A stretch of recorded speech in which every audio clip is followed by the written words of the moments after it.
بعد رحلتي الشعرية مع تاركوفسكي في فيلم مرآة، هنواصل كتابة الشعر مع فيلم ثيو أنجيلوبوليس Eternity and a Day.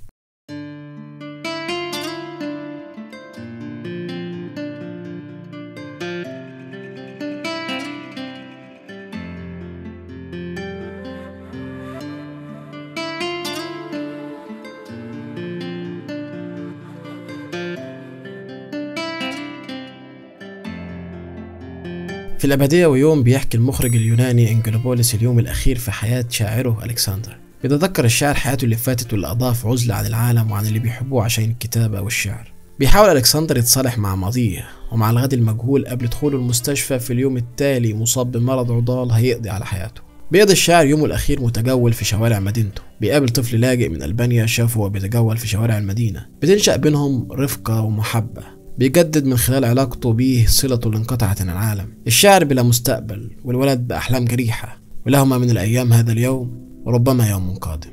بيفكرنا بفيلم التوت البري لبيرجمان، وكأن فيلم ثيو معارضة شعرية لقصيدة حبها لبيرجمان. بطل التوت البري كان طبيب عجوز وبرضه بيرجع بهيئته لطفولته وبيرجع معاه زوجة ابنه. الرحلة بتتكرر في عربية وطريق وماضي وحاضر ومستقبل بنفهمه كأن ده احنا لكنه مش لينا. الرحلة بتتكرر لكن مش بالمعنى التقليدي، وكأن الشمس أشرقت مرتين، مرة على فيلم بيرجمان ومرة على أنجيلوبوليس. أنجيلوبوليس بالفن بيصنع الأبد الإنساني. في مسرحية شكسبير كما تحب بتسأل روزاليند عاشقها أورلاندو هيحبها قد إيه، فبيقول للأبد ويوم، والعاشق بيزود يوم على الأبد اللي هو طول حياته، يعني هيحبها لحد ما عمره ينتهي ويوم كمان.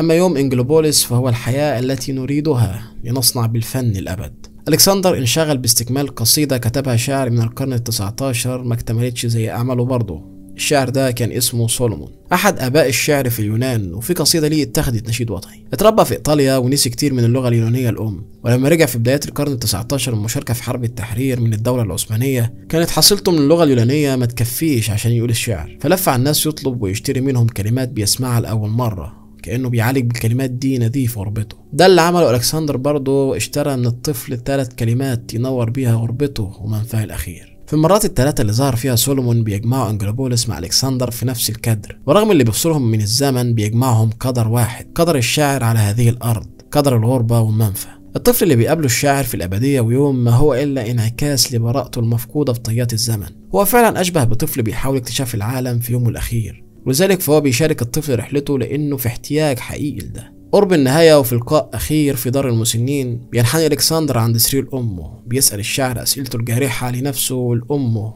اللي مش في وعيها. ليه الواحد يتعذب في صمت ممزق بين الرغبة والألم؟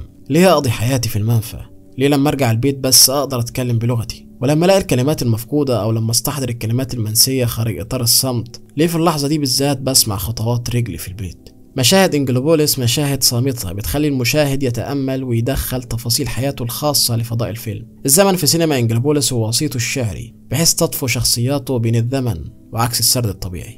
في اللحظات الأخيرة ومع نهاية رحلة ألكسندر بيقف في المشهد الأخير في مواجهة البحر بالبلل اللي بيغطي نص معطفه كأن الشاطئ مرسوم على ظهره، وبيكمل قصيدته الأخيرة بالكلمات ال3 اللي اشتراها من الطفل الألباني: ظهرتي الصغيرة، الغريب، فات الأوان.